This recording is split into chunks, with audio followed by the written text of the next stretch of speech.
Hey, hey, hey, you are now listening or watching the Halos in the Infield podcast, sponsored in part by Noble L Works over on 1621 South Sinclair, where you can get discounts by just mentioning HITI, Halos in the Infield, drink discounts on us, baby. And also by 714 Tickets, 714 Tickets, 714 Tickets. The price you see is the price you get, and you also get 10% additionally off in the Apply Now code once you order your tickets just by mentioning HITI, Halos in the Infield. Now enjoy the show.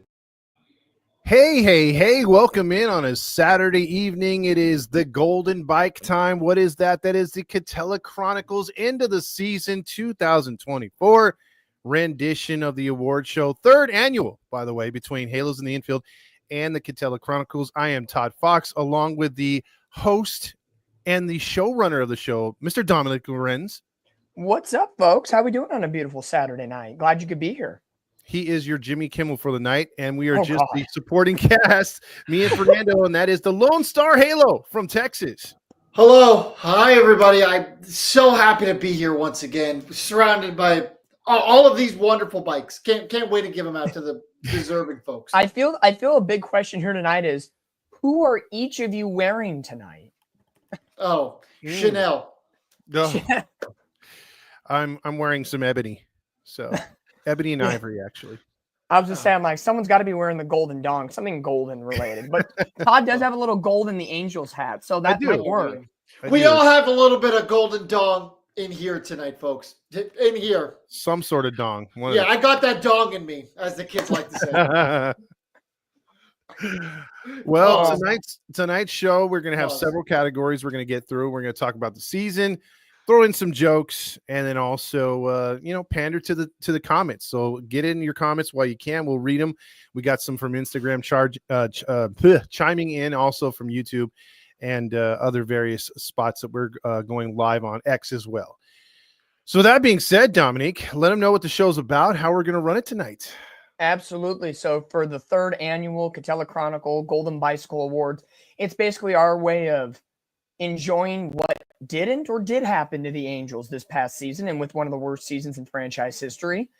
This is going to be a very pandersome, interesting night of many jokes and some sad moments, and maybe a little Savage Garden in between as well. But pretty much we're going to go through each award category, give our nominees.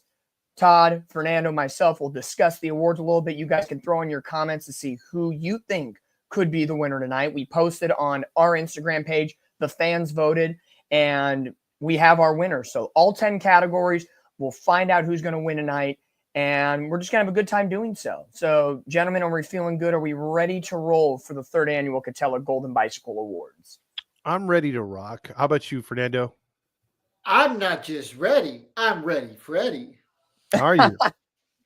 Well, as they always say, the season starts today, as Roger Lodge would say. So the award show starts now. Here we go. The 2024 Golden Bicycle Awards. Glad everybody's here. Category number 1 of this year. Game of the year. Angels won just 63 games this year. It could have been a win. It could have been a loss. But what is the Angels game of the year? Nominee number 1. We're going to flip it back all the way to April the 3rd. The Angels were in Miami. They were fully healthy. Mike Trout was playing. Rendon somehow was playing. And the Angels that day picked up a win, swept Miami, scored 10 runs in a game, which was only one of 3 times that they did that in 2024. 8 of 9 starters had multi-hit games. And Trout, Ward, and many home runs occurred as well. And it was the only time this year the Angels were 2 games over 500. Congratulations to us. It was great. Absolutely. Yeah. On top of the world. Who would have thought in April we would have been in first place in the AL West? We were playing Will Smith going to Miami after we swept the Marlins. The good old days. You know how fun those days were? Those were awesome.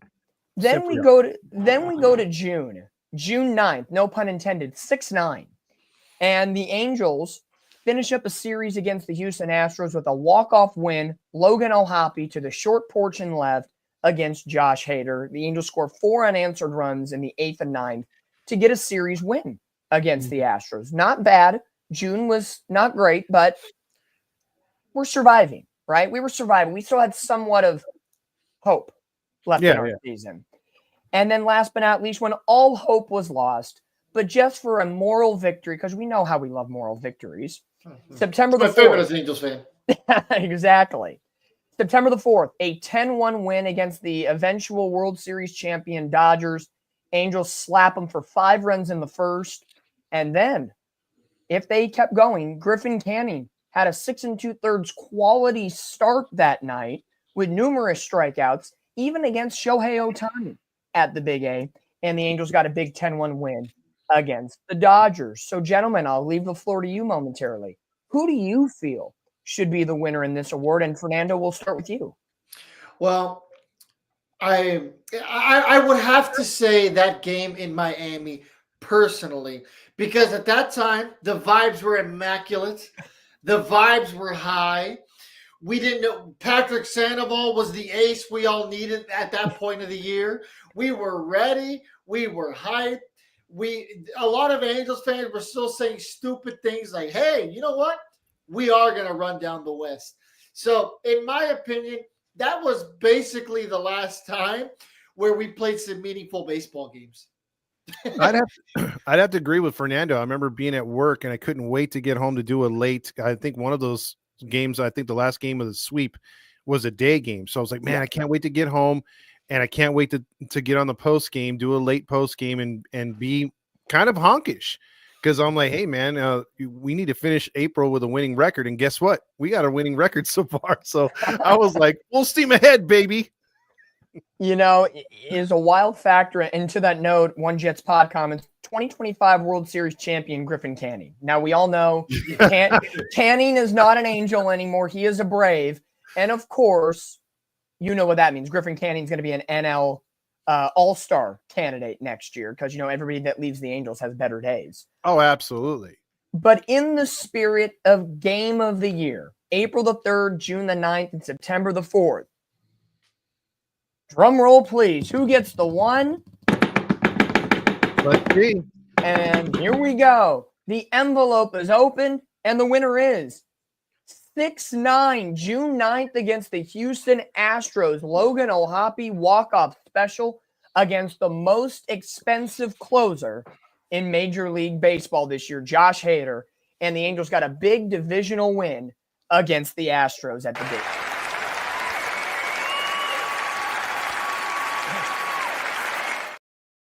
You're not going to catch me clapping. This was stolen. Stop the count. Stop the count. That's not what I voted for. I want to recount. Yeah, it was April, and everybody knows it. Everybody knows it immediately. It was just that way. But the fans voted, and because we are people of the people. Yes. I don't want to say man of the people because, you know, there's more than one of us. So, you know, but we are the people of the people.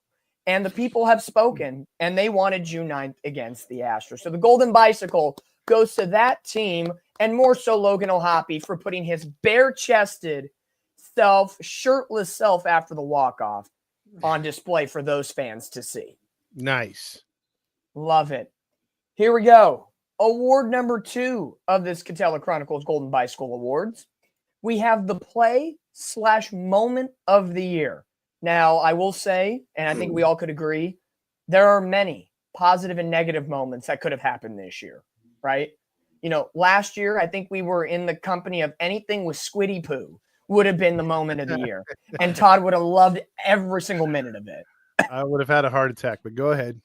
You know, Gwen Stefani at the Big A last year was a big moment for us. You know, while Todd and I were on the live stream of Stefanik's walk-off, you know, you couldn't write a better script in those moments, right? Yep, but this year, here are our nominees. First up, Ben Joyce throwing the first and fastest pitch against the Dodgers, 105.5 on September the 3rd. Hey, that was a really fast pitch. It was amazing. It was lightning in a bottle. It was fast. You could see the steam coming off of it. Oh, yeah.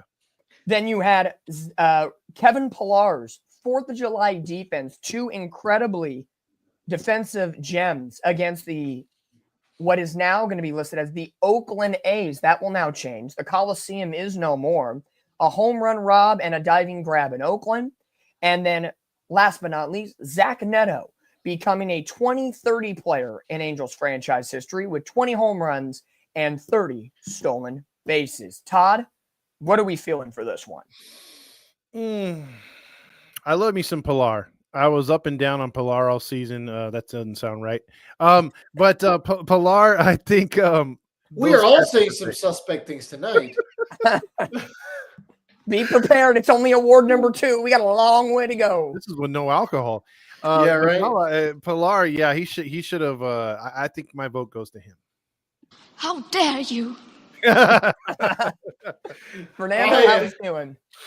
I am going Zach Neto. Personally, I think he had one of the sneakiest, best seasons in Angels franchise history. Obviously not the best. I'm not going to say that. But it very quietly was a fantastic season. And if you guys look at a lot of like the off-season rankings going into next year where they rank shortstops, a lot of these Major League Baseball posts have Zach Neto pretty darn close to top 5, or some of them have him at 5. I think the common census among most people is he's like number 7 in Major League Baseball. And I can take that for a guy that really just had his first big lick at the Major League level. Pause. But, yeah, I'm going Zach Neto personally. Well, as Jim puts it in the chat right now, his best moment was the retirement of Angel Hernandez. He was an Angel. It counts technically, right? You know? That's fair. With the spirit of the Angels and the best moment of 2024, the fans have decided who's it going to be? Who? And the award is going to be on the side of agreeing with Fernando. Zach Neto's 20 home run, 30 stolen base season is your moment of the 20.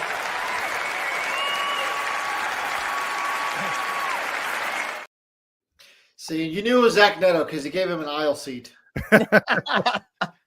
Now the big thing with Zach Neto, and we can touch upon this briefly, is he had the shoulder surgery. He's going to be out probably a little bit of the 2025 season, couple of weeks, maybe the first month. Is that going to derail his upward ascension on this team, or is it just get healthy and Zach Neto will be Zach Neto moving forward? I don't know, man. Like I really wanted him to have a full spring training and get out there, work on that average. And I think now he's just going to come out a little rusty. You know, I know at times last year, I mean, he could have put up 35 and 100 last year, but he had some stints in the IL and he had some really ineffective play at times where he even benched himself. So despite that, he had a great season. But I would really love for him to be, or would have loved for him to be super healthy. But this might unfortunately get him off to a slow April. And that's where our last show, me and Fernando were talking about depth. Maybe they need another guy to come in there and fill the void till he returns.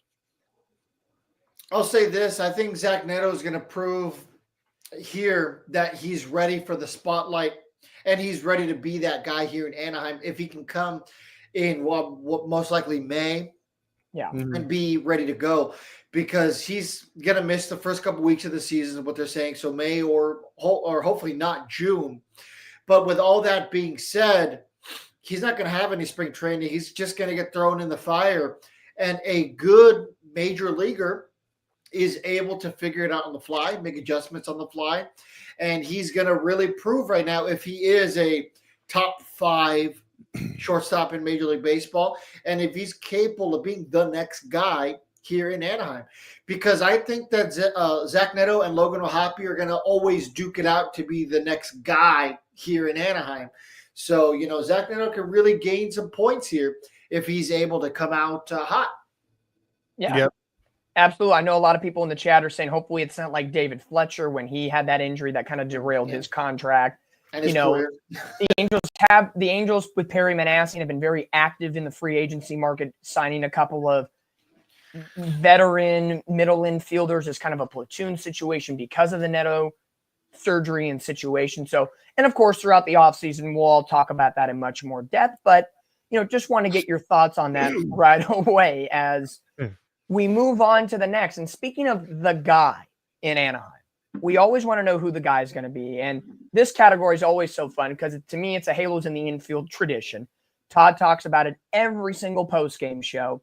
So we're going to queue up the nacho of the year. Who's going to duke it out for all the guac, the cheese, the meat, the onions, the jalapenos, and then drop it all in your lap? Yeah, if there's small kids in the room, you may want to have them exit now because it is. I love the nachos, gas station nachos. I love those nachos, yeah. Gas station nachos. Ow. Sorry, Ow. cut you off right there. My bad.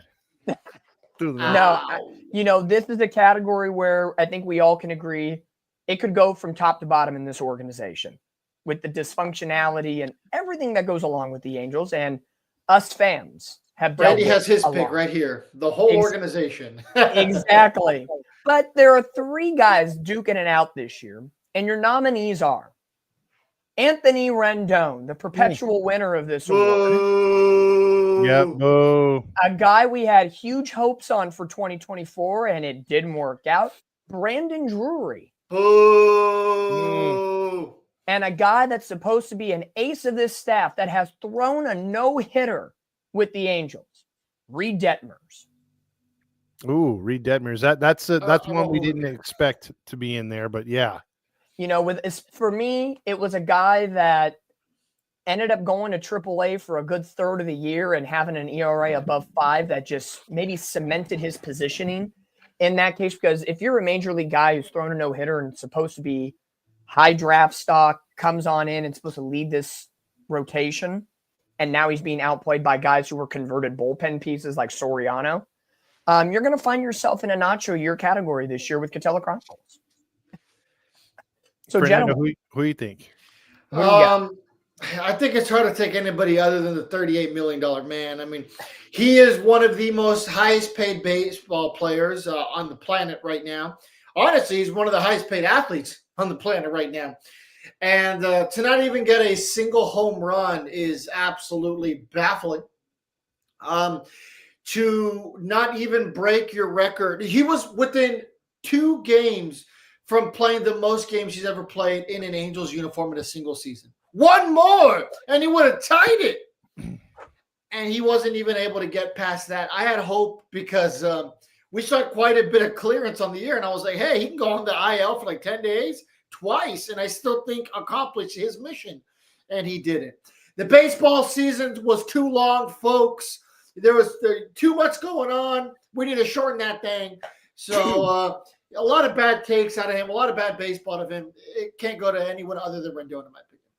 I'd have to say number 6 because if you've ever had or owned a refrigerator for a long time, you'll look in the refrigerator and you'll see like an open box of baking soda. And you're like, why is that baking soda still in the refrigerator? Well, that's what Angel fans have wondered about Anthony Rendon the last 3 years. Why is he still on the roster?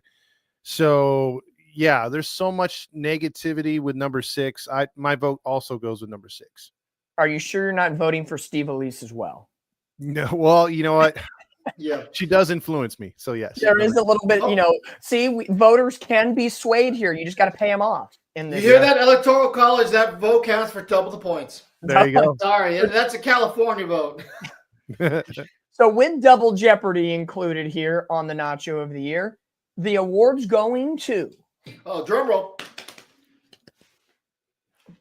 It is that $38 million man. Anthony Rendon will pick up the Nacho year once again. Boo.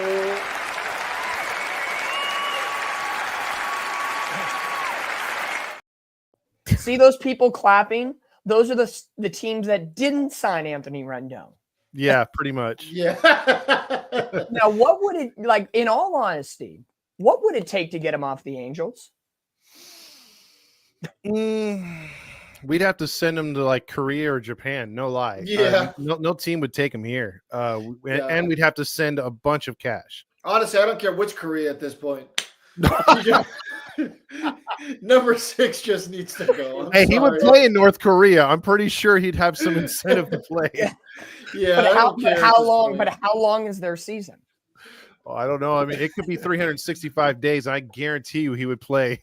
There would be no more number 6. He would be stitched together and yeah. But Rendon, My guy's gonna look winner. like Sally from Nightmare Before Christmas. He's gonna be stitched together. He's gonna have to put his arm back in, stitch it back up. Well, we're gonna find out if he's gonna get stitched together and play in an Angels uniform this year, because as Perry Manassian mentioned, he's gonna have to work for it. Now, the work, quote unquote, is gonna be interesting. Kim Jong-un. That's a good one. Well, we'll see if he has that Kim Jong-Rendon in him in spring training in Tempe on those hollow, heavenly grounds of Tempe Diablo Stadium. I would pay to see him have a Kim Jong-un haircut. That's for sure. Yeah. I would pay for the haircut personally. Exactly. Great transition. Speaking of haircuts, Yes. it's time for the Roger Lodge Halo Honk moment of the year. Oh, yeah. Halo honk. Because there is one man that Roger Lodge can't talk enough about, and especially their silky smooth hair. Let's hear it. There's a lot of baseball left to be played, and the season starts tonight, which makes me so horny and me love you long time. And John Stamos is there for all of his loving. Exactly. Whatever his heart can muster up. The mustering is, these are some very special nominees, because I'm not going to be politically correct. I'm going to cut straight to the chase.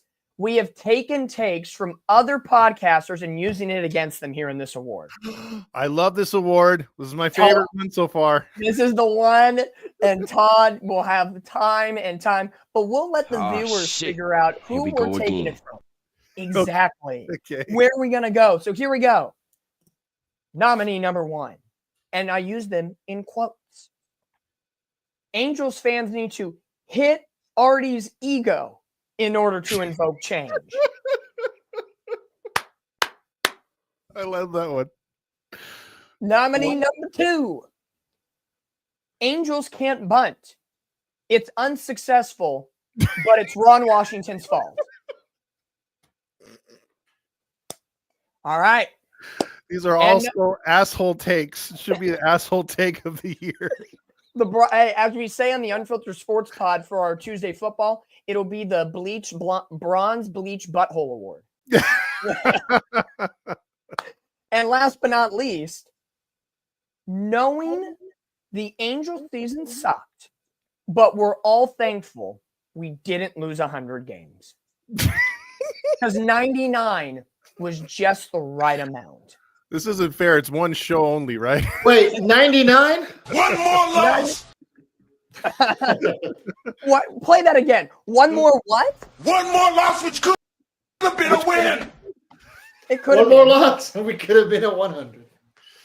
Well, gentlemen, maybe I'm going to go Fernando first, because I know Todd might have a lot to say. Fernando, the enjoyment of this category, where would your heart like to settle on a interesting take? If there's one, like if we were all in person, guys, if there was one award where we'd all be holding hands like Miss America pageant, it'd be for this award. We'd all just be Todd, Dominic, and I would be holding hands like, oh my God, which one's it going to be? But honestly, I think the most honky of the honk takes was the 99. Hey, we didn't lose 100.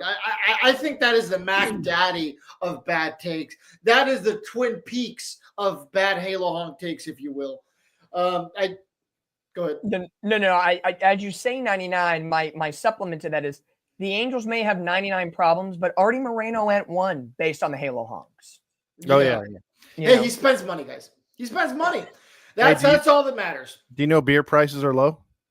Yeah. Hey, that Angel dog is only $7. Yeah, exactly. You can go to Dodger Stadium where they have a World Series ring, because people don't need that. They want cheap concessions. I'll just say I'll just say this right now. My vote goes for number 1 in a way, because it's literally a copycat and a honk at the same time, dude. For real. So I'll give my vote for number 1. Here we go. Well, in the spirit of all joking and sarcasm and horrible butthole takes aside, your winner, and drum roll please, of the Roger Lodge Halo Honk Award is going to be knowing the Angels sucked, but thankful we didn't lose 100 games. The hunkiest of hunk takes.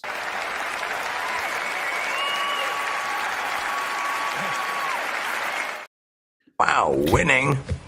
You know, and it could have been a lot. I'm pretty sure, and Todd, I think we all three of us could agree, there was way more than 3 nominees that could have made the cut this year. Yeah, there's been so many. I think one that you left out, which I would have loved to have heard on here too, is that one where, hey, we need to support number 6 on opening day. He deserves a standing ovation. Yeah. Wait, Todd, can you say that one more time? Hey, number 6 deserves a standing ovation.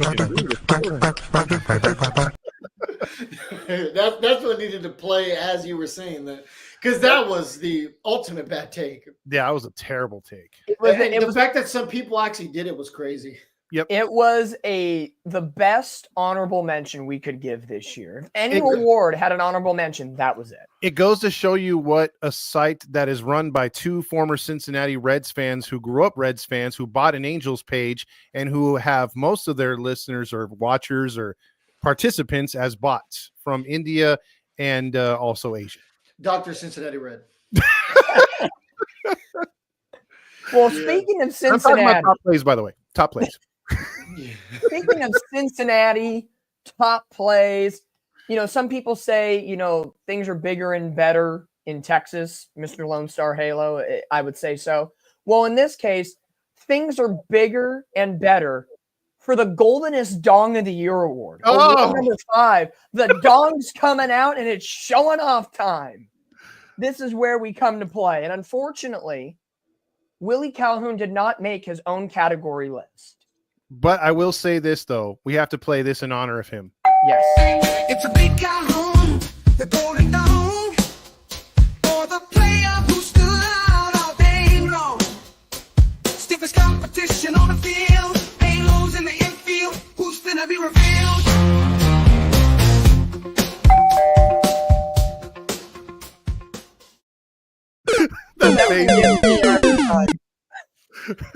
That one gets me all the time. I'm sorry. I love that one. That was a great addition to what we have here. I literally sing that song casually sometimes. Like I'll be like working and it just gets stuck in my head. Fernando's going to be around the Christmas tree with his girlfriend, and she's going to be singing Christmas carols, and he'll be like, "It's Big Calhoun, the golden dog." Dude, no, so here's what I say. This year, I know it's a little too short notice, but I think next year we should get all of our, adoring listeners. We should all go, bring our kids, bring our families. We'll go to a nice nursing home in the Orange County, and we'll have the kids singing Christmas carols, and all the old people are going to be like, "This is great." And at the end, it's a Big Calhoun, the golden dog. That could be the bet. Remember a couple years ago, I think 2023 season, something about Todd and a thong or something. Was that 2023? No, yeah. He may have to come out and be, the Willie Calhoun dong of the day. I might have to wear a golden dong over. I don't know. We'll figure it out. I forgot what Randy and him had. It was something about him wearing something. Randy, you got the clip somewhere. Yeah, you need to resurface that thing. Resurface the clip. Repost it, Randy, please. That's all. The clip. I think if we should do a thing where we're at the game, and if someone can come up and just start, singing the Golden Dong song perfectly, the 20-second clip, we'll give them a free shirt. Yeah. Someone's in line getting a hot dog. Hey, it's a Big Calhoun, the Golden Dong. Like, you get a shirt. Oh, well, I hope he comes back next year, guys, just for that. I know. Just for the memes. Just for the memes. But for the dong and the shirt, and for all combined, we made this award best quote unquote defender of the year. Now, your 3 nominees, are Zach Neto, shortstop, Joe Adell, outfield, who is also in the running for a Gold Glove award, and Kevin Pillar in the outfield as well. So those are your 3 nominees for this award, the Goldenest Dong of the Year. On a scale of 1 to 10, how surprised were we that Joe Adell got nominated for a Gold Glove? Very surprised. I like that his power came around, obviously, because he loved the launch angle. But his defense was what everyone said kept him down, and despite the strikeouts. So his defense was phenomenal this year. I thought he was really good. You know, if Juan Soto got nominated for a Gold Glove, then at this point it's just a participation award. So, hey, look, I like Juan Soto. I'd be thrilled if he came to Anaheim, but I'll say this: he is not a good defender. So Joe Adell actually proved this year that he can at least hold his own as a defender. Is he ever going to be, I think, a consistent perennial Gold Glove winner out there? No, probably not. But, you know, he obviously did enough to get nominated. So, you know, I was very pleased with his performance. And Zach Neto is actually going to win a couple Gold Gloves in his career. Well, you have to think about it this way. If the voting for the Gold Glove took place after the World Series, Joe Adell should clearly beat Aaron Judge in any defensive category in the outfield after not playing a routine ball in center field in Game 5. That should just be blanketed statement number one right off. Yeah, if we even a couple years ago when he robbed number 17 that used to play here, which I won't mention his name anymore. He should have won it then. Judge was a one-trick pony that year. So, yeah, I agree. Well, with the nominees of Pilar, Adell, and Neto, everybody here and at home, you can start the drum roll now because the winner of this year's Goldenest Dong of the Year is. It's a big trophy. It's a big one. And with all the girth and with all the firmness in the outfield and in the infield, Kevin Pilar picks up his second or third. How many defensive plays did he make this year? A ton. And that's why he's the Goldenest Dong.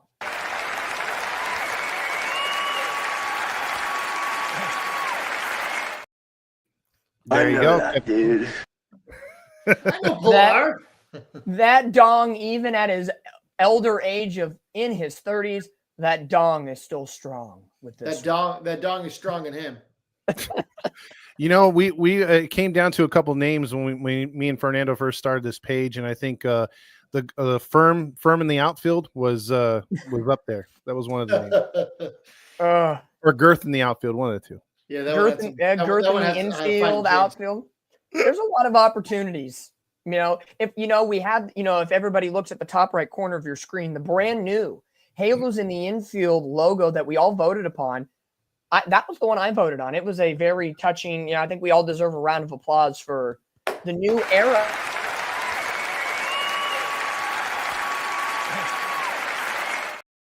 Oh, such a generous crowd. Such a generous crowd. They're just up and amped up for this. So, new era, 3rd annual Katella Chronicles Golden Bicycle Awards. The bikes have been doled out. You can ride them from Honda Center to Angel Stadium. Roger Lodge may do it butt naked. Other people want to do it with Artie Moreno with the nachos hanging out of the back end. But we go to award number 6.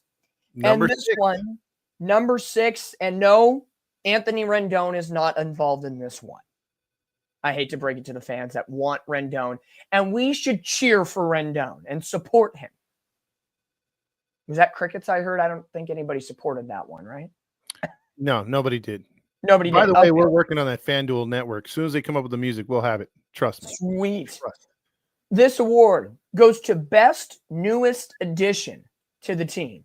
Now, usually, this is a nice, fun award because the Angels, by July, have half of AAA called up and playing.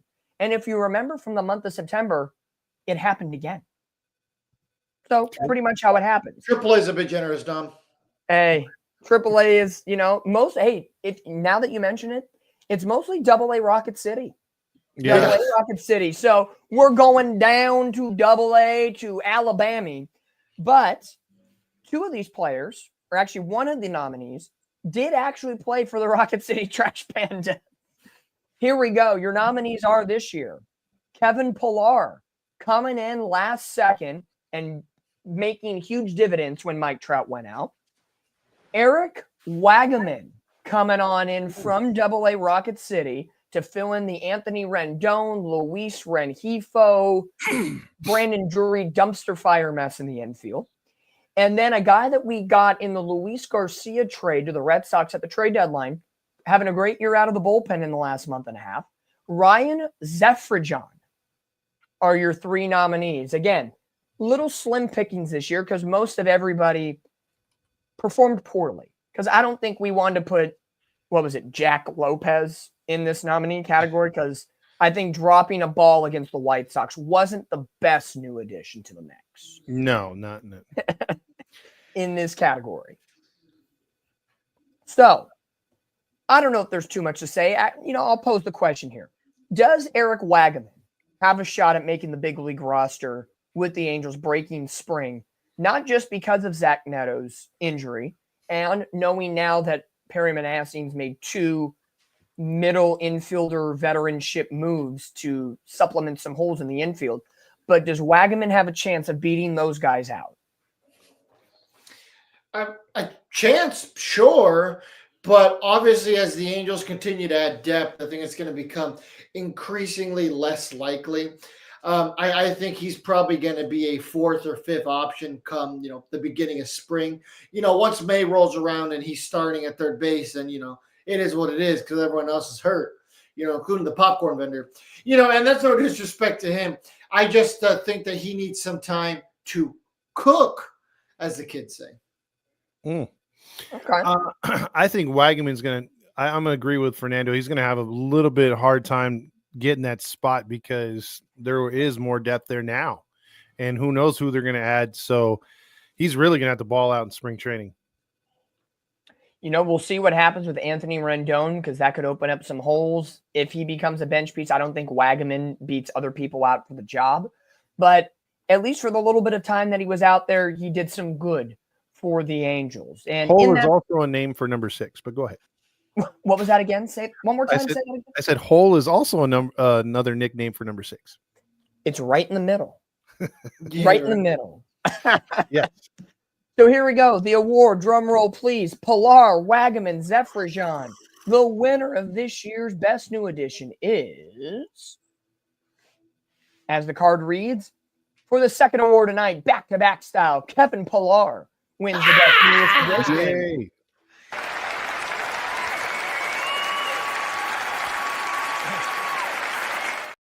I just love it goes to a guy who has been nominated twice already tonight, or 3 times now. He's won it twice. And the guy that Ron Washington had no desire of playing at times, even though he was at times leading the team in batting average. Because Katella, Chronicles, and Halos in the infield do it right. There you go. Absolutely. We have to give justice to those who haven't been given justice on the baseball field and in the dugout. Here's Kevin Pilar walking up to get his award. He's like, another award? What? I've never gotten one of these. He's like, I just finished talking to the press in the back and have to come all the way around to accept the next award. Yeah, they didn't even give him an aisle seat. They just didn't think he was going to win. They gave him like a seat right in the middle. He's like, he's up in the third balcony coming on down. And I'm gonna zip line down to the stage and figure out my way of getting my like award. Shawn Michaels at wasn't that in Anaheim? At yeah, the I Honda believe Center? so. Yeah, there you go.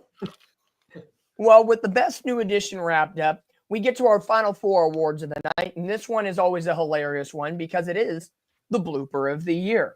Last year's winner was when, let's just say, Chase Silseth got hit in the back of the head in New York again. Oh, yeah, I forgot about that. That summed up the Angels season yeah.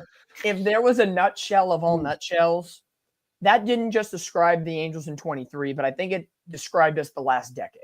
Absolutely. Only because he was okay after that, like we can laugh about it now. I'm laughing, but when I saw it, I was like, oh my gosh. Yeah, I was like, great. Speaking of Silseth, sidebar, he should be ready for spring training, so we'll see if he factors into the Angels' pitching plans. Let's see if he can last longer than 2 months.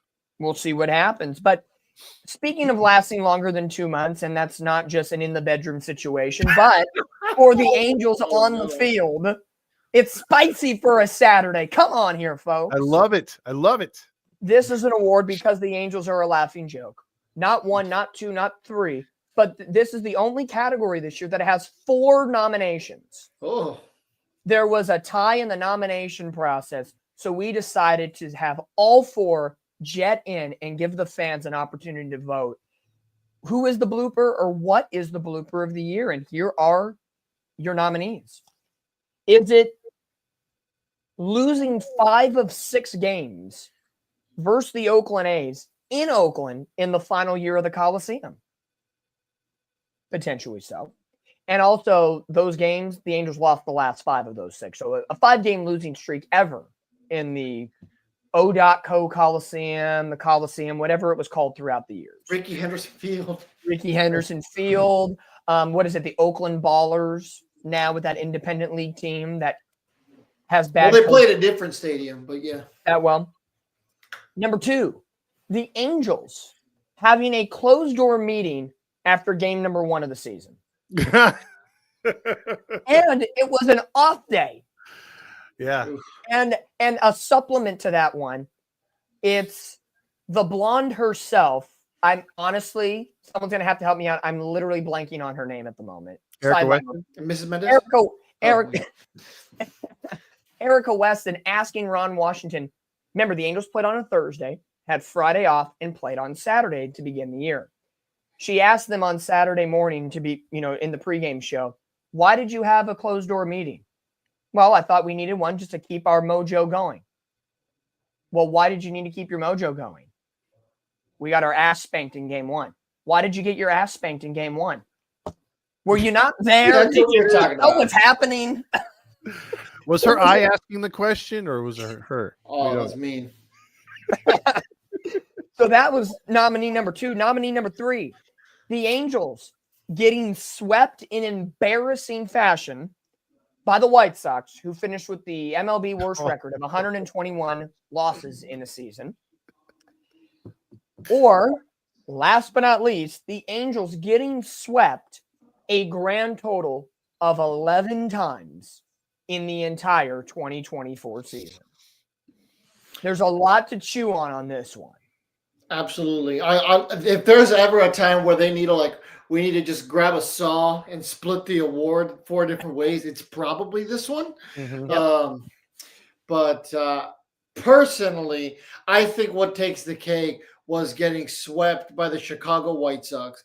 This is a team. Granted, this is the worst Angels team historically, record-wise, of all time. Right? There's the proof's in the pudding. Yep. But you got swept by the literal worst MLB team of all time, if not one of the worst professional sports teams of all time. That is what was the icing on the cake on the season, right? Through all the injuries, through all the bloopers, through everything that was embarrassing about being an Angels fan, that was it.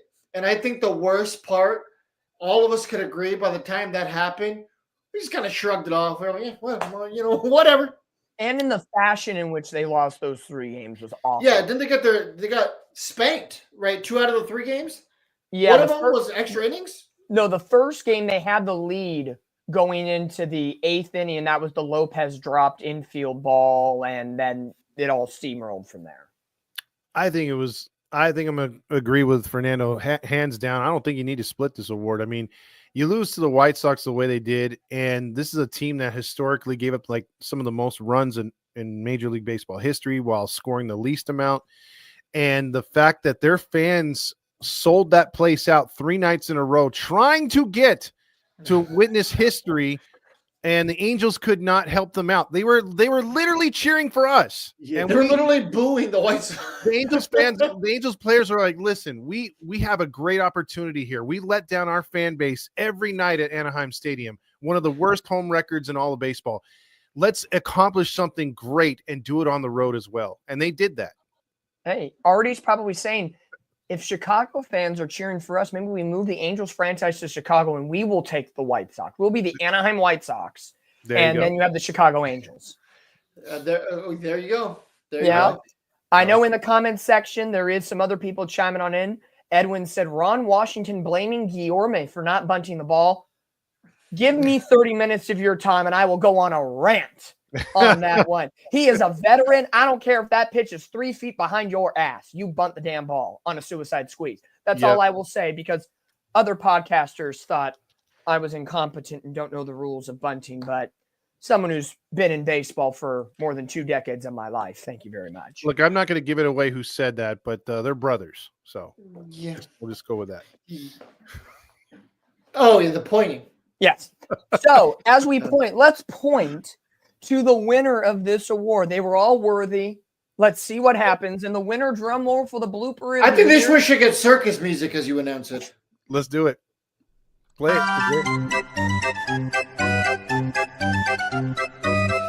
And the winner of the blooper of the year is getting swept by the White Sox in Chicago while the White Sox are cheering for you to win.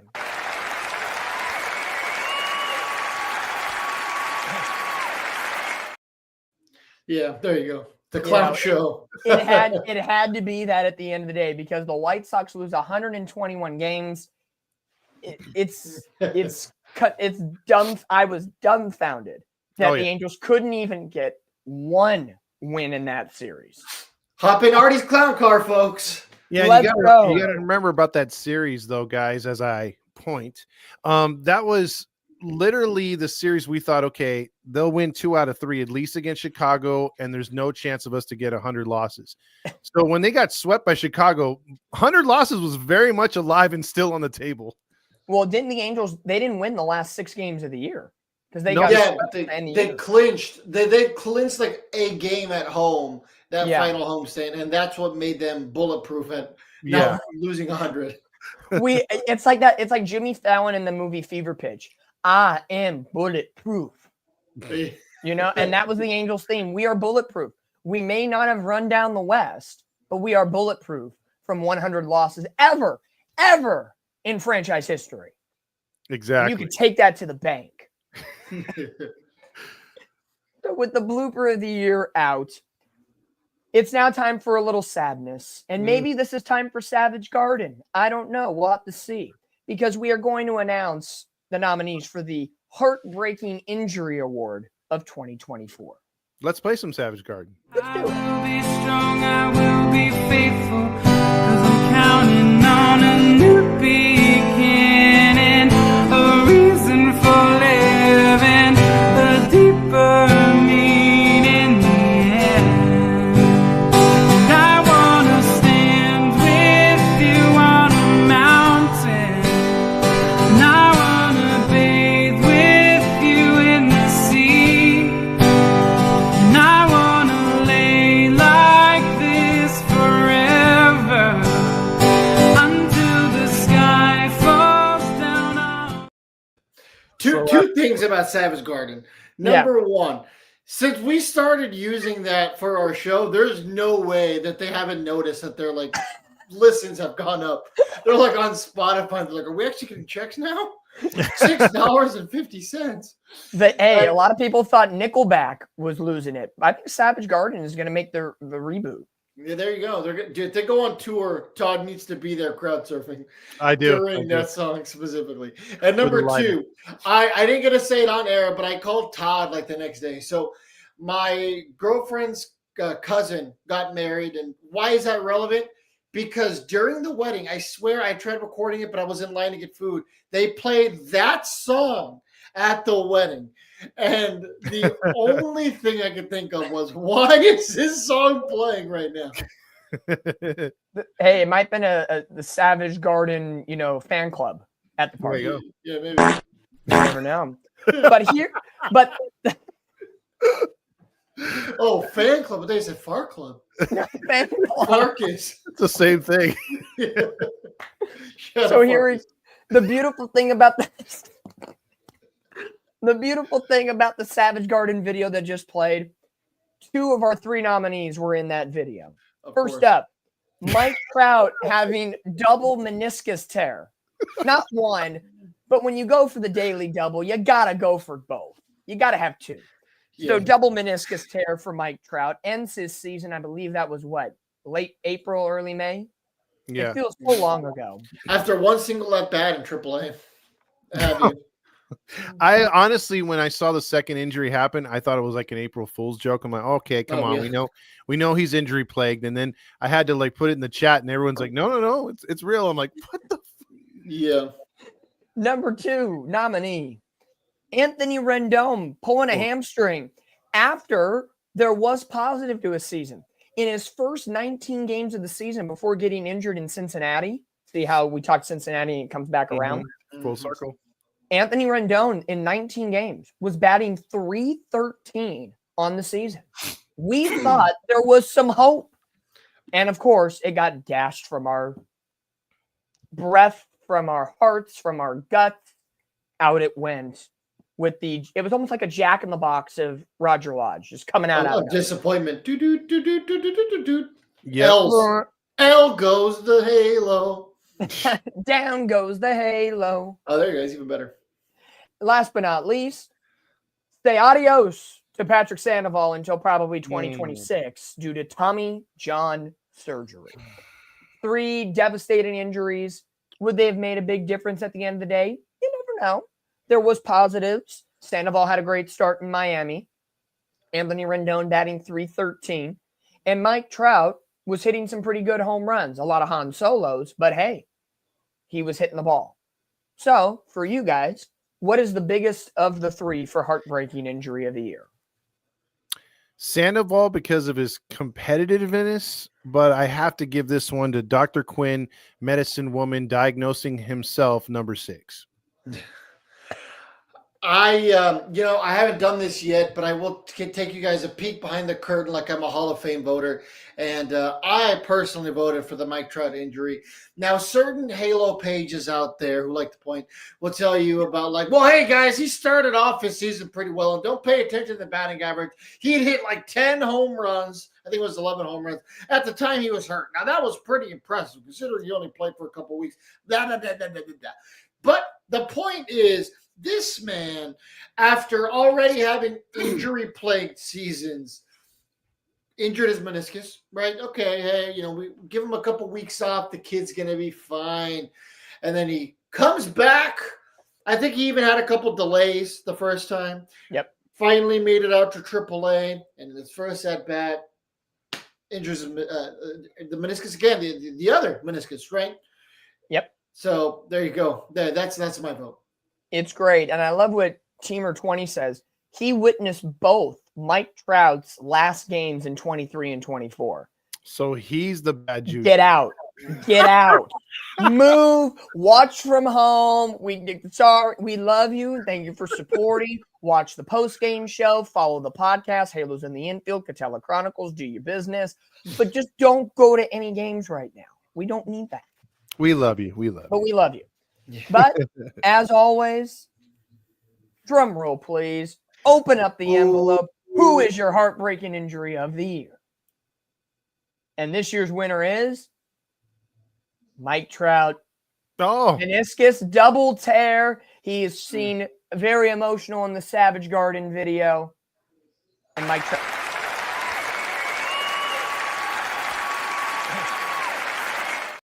They're clapping for a healthy 2020. tough crowd. They're cheering injuries. Some Philadelphia sports fans. Wow. The Eagles are like, yes, he's coming to games early this year. Let's go. You know what Roger Lodge would say about people clapping an injury? He'd be like, shut up with Social's got to go. SCIO, FCIA. It's this guy's fault. It's that guy's fault.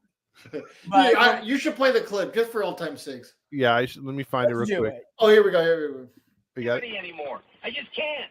And they can fire me if they want, but I can't sit around and listen to negative phone call after negative phone call. If you're a so-called Angel fan, if you're a Halo honk for life like me, then shut up with Sosha's got to go. It's this guy's fault. It's that guy's fault. Forget it. Let it go. Let it go. We got to let it go. Let it go. He's like, let's be like Elsa and let it go. Yeah. Well, Mike Trout's meniscuses did let it go this season, Oof. unfortunately. Now, here's the big question surrounding Mike Trout. DH for life, or does he find a way to get back to the outfield at least part-time next season? They'll push him in the outfield, even though everybody is saying and requesting a DH spot. Yeah. I think maybe they let him play a little bit. I don't think he's going to be the center fielder. I think that part of his career is over. But I think that him and number 6, for his 12 games, he'll be healthy. Really, for both of them.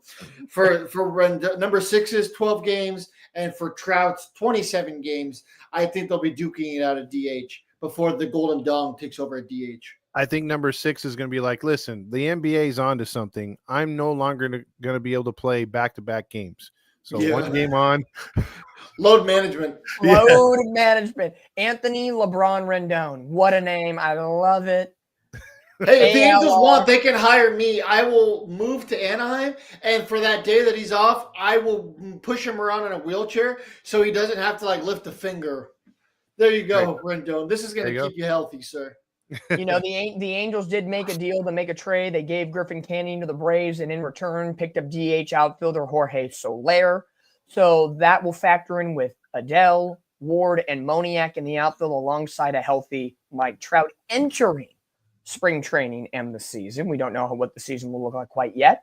But you got 5 guys for essentially 3 spots, and the DH will probably rotate between many of them. So it'll be interesting to see what Mike Trout, but I could see him still playing the outfield 3 days a week, DHing the others. And when Trout is not in center field, they'll move either Adele to center or Ward to center, and Soler will play a corner position, even though his defensive metrics are not that great. So take your pick. You never know what could happen because, again, it's Angels baseball. You know, the sultry sound of my voice always works. You know, maybe Mike Trout, as he's healing, should not join the rally monkey and jump around. There you go. You know, shouldn't do that. So by losing. So what we're going to do here now is I think these next 2 awards that our man Dominic here set up is going to be the positive ones to end the show. We got to end on a positive. After going blooper and heartbreak, you know, let's get to now the pitcher of the year. Pitcher of the year. Angels had a couple that were really good throughout the season, and we narrowed it down to 3. I'm going to personally say 3 that you might not expect, because I think everybody could say Tyler Anderson should be in this award. But based on his second half, he fell off just like what everybody thought Tom Brady would do in the NFL. He fell off. Oh, yeah. He was like, wait a minute. I'm not getting traded? Oh, screw this team. Yep, I'm out. I was an all-star to try to get traded, and you wasted an opportunity. Correct. Yep. And I do agree, One Jets pod, Jose Suarez not quite making this award. That's a kiss-ass vote to me. Thank you, Randy. I know. It was close. You know, Suarez, we thought coming out of the bullpen would be a bullpen messiah and just light it up, throw no-hitter after no-hitter. But Suarez, unfortunately, One Jets pod just missed the cut. But here are your it was close. It was close. The voting committee was torn apart. If but we had, it was like 12 angry men in that bitch. If we had eating as a category, Suarez would win. Yes. Suarez, I feel, could be potentially the new Squiddy Poo. Or suspect picks on Instagram of the year. There you go. Here we go. Your nominees for Pitcher of the Year. Buckle your seatbelt because they might be some surprises. Uh-oh. Leading things off, Jose Soriano. A converted bullpen arm, turned starter, could ramp it up with a full arsenal of pitches. Couldn't quite finish the season, but hey, the experiment did not look bad at all. And Ron Washington coming out looking a little bit like a genius in that case. Number 2, the flamethrower himself, Ben Joyce, comes out, balls of fury out of the bullpen, 105.5, fastest pitch in Major League Baseball history. And command did not look bad. He had much, much better of it this season than in past, and especially when we saw in spring training when Ron Washington essentially called him out and said, you can throw 100 and whatever, but if you don't have command, you won't play. He found it, and he pitched very well. Last but not least, with a very last-second submission into the voting category because of Matt Moore. What was that? Matt Moore? Maybe in the beard competition. We didn't have a facial hair of the year could be another award. I would have won that one. Sorry, guys. He came in under the radar, called up from the minors, had a great month of September. Jack Kochanowicz gets a late second nomination into pitcher of the year. So not so much names that you would think, but guys, what do you think this year's winner should be for pitcher of the year? I loved Soriano, but I felt it was the right thing for them to do to shut him down so he didn't get an arm injury. I would have loved for him to pitch the whole season as a starter, but going back and forth between bullpen.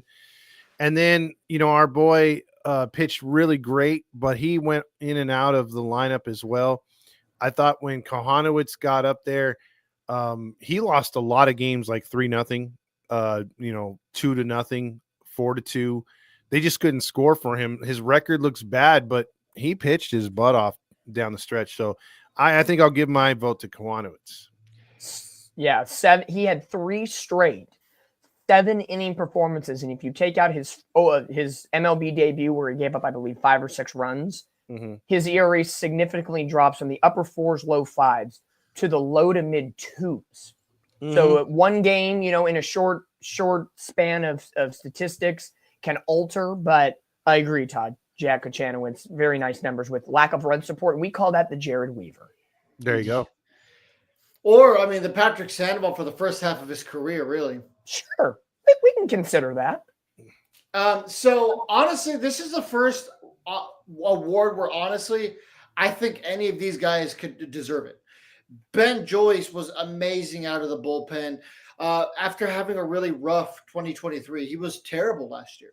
He needed a second pitch. He came up with the splinker, and we obviously saw him pump some of the fastest pitches that any of us have ever seen in our lives. So I really like what we saw at Ben Joyce. I think he is going to take my vote. Jose Soriano, another really, really good piece. And same with Jack Kohanowitz. But the biggest thing is going to be next year, can any of these guys repeat it again? Can they catch lightning in a bottle again? Or were all 3 of them flukes? Kohanowitz, his numbers would have been a lot sexier. You guys already said if he would have got a little bit of run support. But you know what? At the end of the day, he is an Angels pitcher. And Angels pitchers can't get run support. No. And I think the biggest point you touch on, Fernando, is can they carry it over into 2025? We've said that year in, year out. Look at Jared Walsh a couple of years ago. We thought he would be the first baseman in the future. And because of that great season, all-star season, Angels don't go after Freddie Freeman. Oops. Yeah.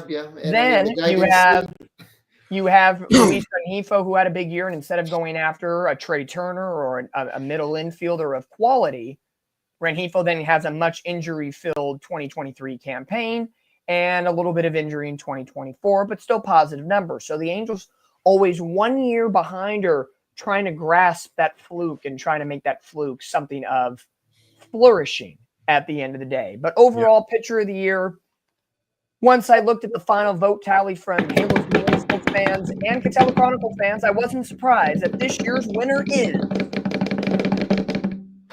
the flamethrower in Ben Joyce.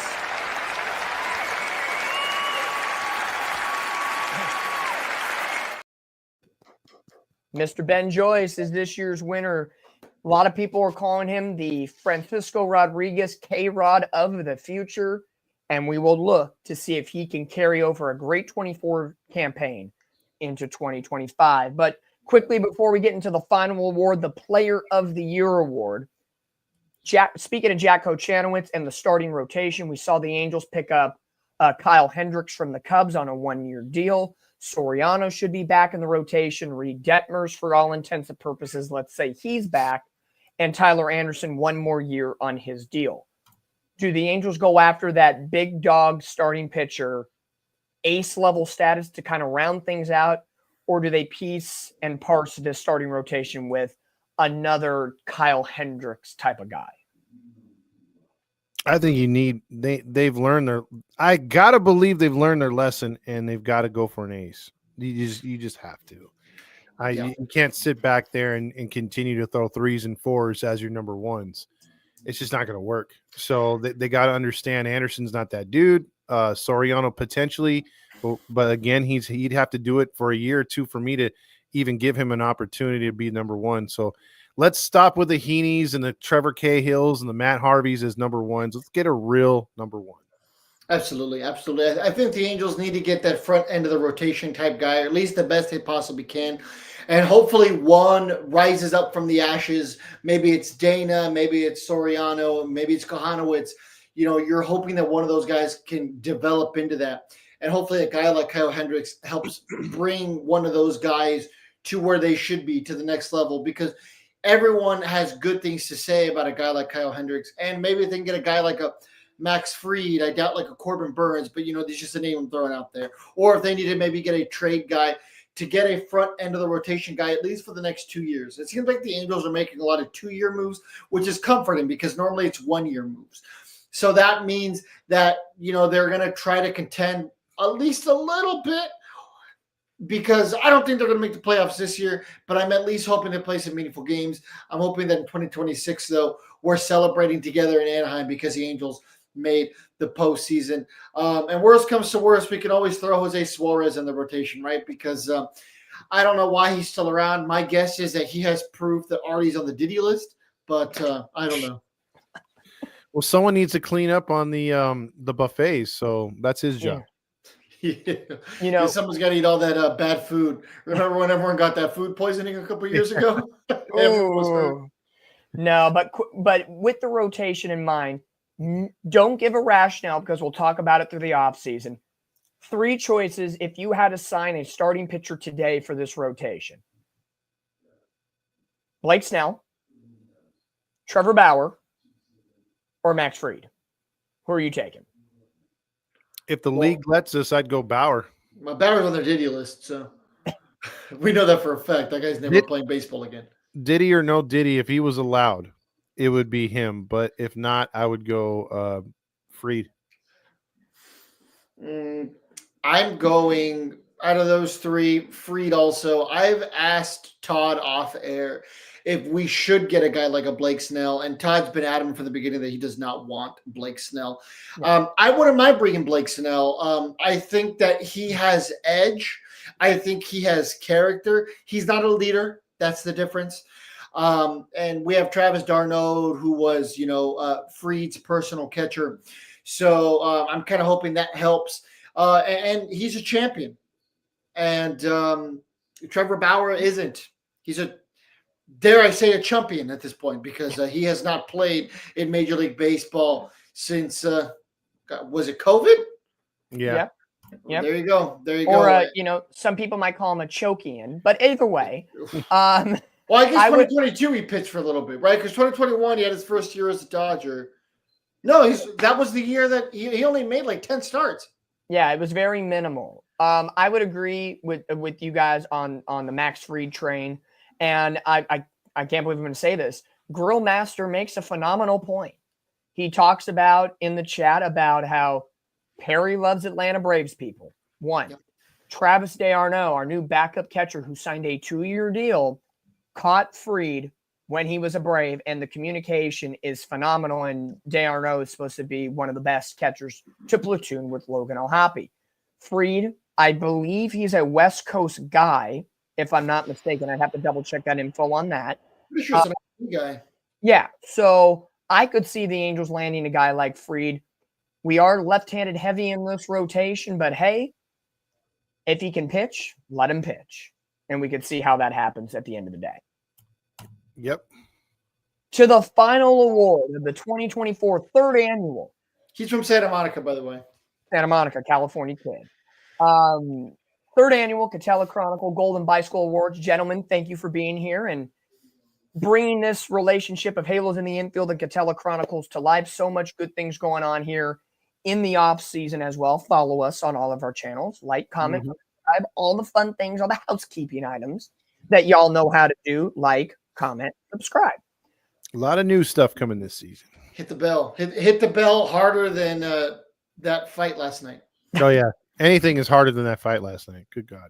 The Golden Dong's pretty hard. But Player of the Year for the third annual Katella Chronicle Golden Bicycle Awards. Your nominees are first baseman Nolan Donowell, shortstop Zach Neto, and catcher Logan O'Hoppe.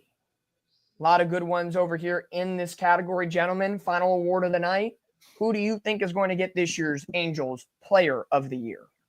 Boy, oh boy, for as much as they made him catch last year, and Theis wasn't in there. Ohapi played some big time games, but I just didn't like how he finished August and September. Man, I mean, he was in the dumps, literally.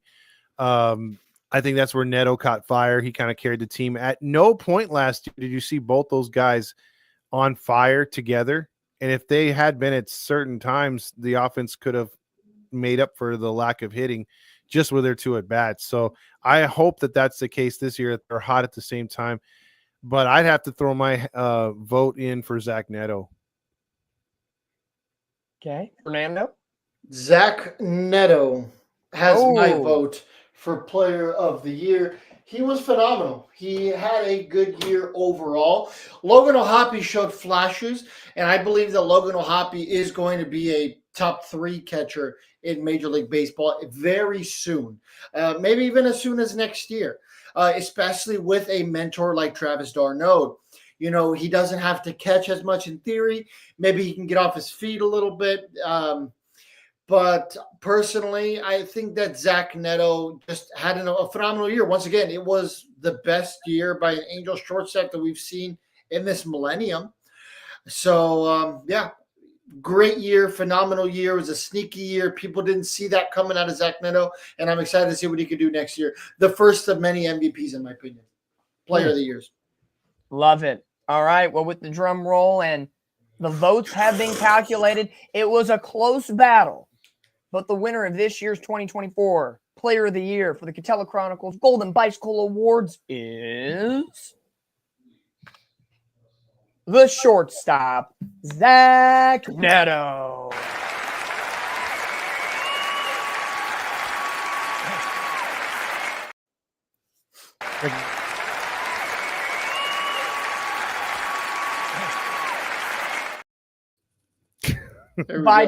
By the popular vote, Zach Neto gets the win. It was a good year overall for all 3 of these players. Now, I know we've talked about Zach Neto at length here in this show tonight. We've talked about Logan Ohapi throughout as well. Is there any points that we want to dig in on just for a moment on Nolan Shawnoa? First base, the defense is still something of questionable. Played a little bit better this year. Got off to a little bit of a rocky start. Evened things out with the on-base percentage and the steadiness. And he pretty much played all year over at first base. So positive notes or things to look at for Nolan Shawnoa, Fernando. I think Nolan Shawnoa proved that he is a Major League Baseball player. And by that, I mean, there was a lot of flashes of time where, he was really, really bad. And there was a time where he was batting like 180, right? Yeah. That was like in May. I remember we were, a couple weeks into the season, and his batting average didn't look pretty. His on-base percentage was always there. He kept the streak going until it was robbed from him, may I add. But he had a good year. He had a good building block year. I don't think that Nolan Shawnoa will ever be the best player in the organization at a given time unless something really goes wrong. But I do think that you need a guy like Nolan Shawnoa, a rock, a consistent guy. You need someone to extend the inning. Nolan Shawnoa is a guy you want up there because he's most likely going to make contact, or at the worst, he's not going to swing at the first pitch and roll it over lazily. He sits there. He has a good eye for the strike zone. He'll take pitches. He'll make the pitcher earn that strikeout. And there's always room on a Major League roster for guys like that. And here's the thing. Most young players hope to get an eye for the Major League strike zone, right? Not a lot of players automatically have it coming up. Most guys try to work on it just to get a shred or two better. But we played baseball. If you don't have a good eye, good luck getting a better eye. You know what I mean? You can maybe understand the strike zone a little bit more, but if you're not a patient hitter, you're really never going to be a patient hitter. And we see it at the major league level all the time. Don't believe me? Look at guys like Adam Dunn, Joey Gallo. Those guys are swinging for the fences all the time. So all that to say, Nolan Shawnoa, you had a good year. You weren't the player of the year. Maybe one day you will be, kid. Shoot for the stars. You'll get there one day. I second that. I think Shaughnesville did one thing that he was not really particularly a lot of people were high on was he shored up his defense. I thought he played he was a liability the year before, and this year he seemed to really focus in on defense, was very good over there at first base. And I feel that, with the way that he's got a good eye, like a couple people said in the comment, that if he can get to a consistent way of hitting, because when he's on fire, he's going the opposite field. He's hitting line drives for doubles. He's getting on base. He's starting rallies. He's getting those RBI sacrifice flies, and he's got an occasional pop. And I think he's your Darren Erstad-esque player. I said a bunch of times on the postgame show that, if I'm going to get 17 home runs and 70 RBIs from my first baseman with a 280 average, I'm good with that. The problem is I don't think the Angels organization is with that. I think they're looking for a first baseman that can hit 20 to 30 home runs. They've always been that way. That's why guys like JT Snow were shipped off because, and Trumbo was shipped off because those guys didn't fit what they wanted. So I think at some point there's going to be a reckoning, and they're going to say, hey, if you're not hitting the home run, we're going to either move you to a corner outfield position if one's open, or we're going to ship you out. And that's what I don't want them to do, because I see a lot of potential with him, but I have a feeling there's a clock on his head because of this organization. Both of you guys make very great points, and I can see where you're coming from, Todd. And the track record is there for the Angels. They've done it before in the past, and who knows what this team will look like moving forward. Again, Perry Manassian back for a couple of years as GM. Artie the Farty is still hanging out and having a good time in Anaheim and lowering beer prices. So it's going to be interesting to see how the Angels go about in this case scenario. But again, Zach Neto wins the 2024 Player of the Year for the 3rd annual Katella Chronicles Golden Bicycle Awards. You can ride it from Angel Stadium to Honda Center, back and forth. Overall, those are your 10 awards. Congratulations to all the nominees, all the award winners this season. We appreciate the highs and lows of Angels baseball here in 2024.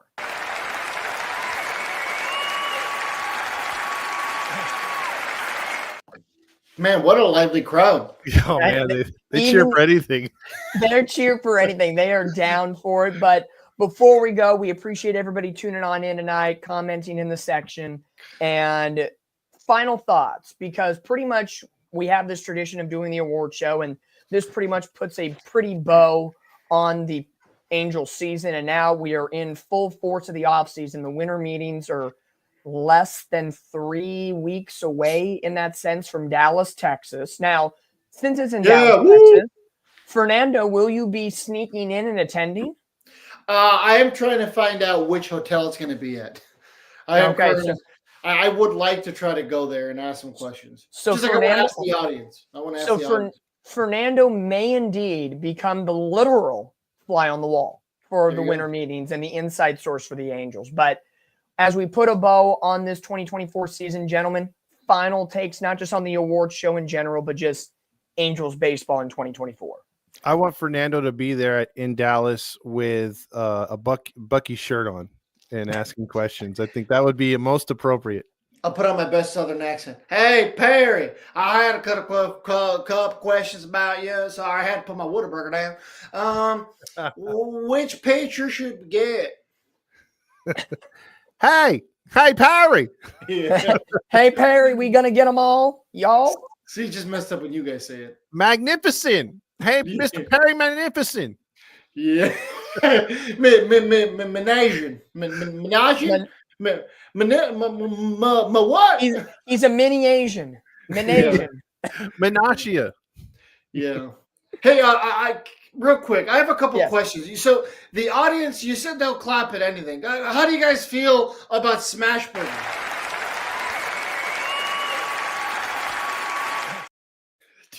Wow. Do you guys like OGs?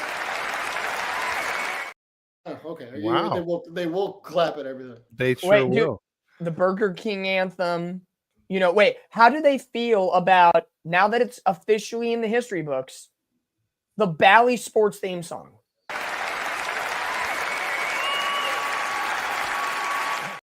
Oh, do you see the guy yelling at the Vegas man? Yeah. You hear the gonna- guy it's- chanting in the background. He was saying, "Erica's eye, Erica's eye." Hey, it's going to be tough this year when we have the FanDuel Sports Network now that's covering Angels baseball. The theme music's got to live up to Valley Sports. If it doesn't, that's going to be a dark mark on this network. Will they use it for everything? That's my question. I mean, Yeah. because there wasn't one segment that they went to or cut away where they didn't go to that music, and it was pretty ridiculous. But hey, I mean, that's Angels baseball in a nutshell. Here's footage of Anthony Rendon pitch. Hey, we take it down to Dominic. He just found out what Dippin' Dots is. Dominic, how do you feel about it? Dude, I swear, I want them. They won't do it, but you watch. Let's just say if an alternate universe happened, and the Angels were in first place at any time this year, I would bet my left butt cheek that the Angels would go back out to having live shows underneath the hats. What? How would you remove the left butt cheek? It can surgically be done. Can it? Okay. Yeah. I don't know. There's a place in TJ. Yeah, I'm sure there is. It's called Juicy Goodness. Oh. Yeah, it's called Jamba Juice. You go there, you knock 3 times, they'll give you whatever kind of procedure you need. I'll just put the blood, the left butt cheek all bloody on the table. Like, here you go. You're gonna look like remember that episode of SpongeBob where that guy had like the bandages all over his butt? Yeah, that's me. Was that the one where the Alaskan bullworm made his butt? I don't know. I think it was. The show has gone off the rails. On the bloody butt cheeks of it all, we thank you, the fans, for coming on out to the 3rd annual Katella Chronicles Golden Bicycle Awards with Dominic from Katella Chronicles, hosted by our great friends, the best. And I don't mean that just because we are in a partnership. And the best podcast group, post-game show, the only post-game show that has ever been affiliated with the Angels on the podcasting sphere, YouTube, Spotify, iHeart, whatever you listen to stuff. This is the place you be. Don't care about those posers. This is the place to be. Come on. We got a new logo in the top right corner. You gotta love it. Absolutely. You gotta love it. Absolutely. But thank you guys for tuning on in tonight. And Todd, for once, I'm going to hand the show back over to you. Oh, wow. What an honor. Stukas. We're all winners tonight. Yeah, you know what? I think we will play ourselves out on that. I enjoyed the show as always, Mr. Dominique over there at Katella Chronicles, hammering it down with the hockey takes and the awesome baseball takes, and also on Unfiltered as we talk football. Go Niners. Every week there with Randy and Maddie Matt giving our takes. So you want to check that out. Subscribe to Unfiltered Sports Network over there on YouTube. And Fernando from the Lone Star State himself, he's holding it down like his song says in the land of Texas, the Rangers and Astros. He is the Lone Star Angel holding it down. Viva Los Angelitos, my friends. Yes. So with that being said, there's only one song that could take us off as we thank you for, once again, like Dominique said, staying with us all season long, 99 losses, and you're still here. Man, oh man, we look forward to better days and playing this much often than we did this season. Everybody have a good rest of your night. Cheers. Everybody wants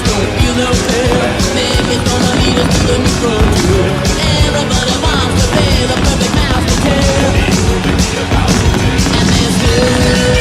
to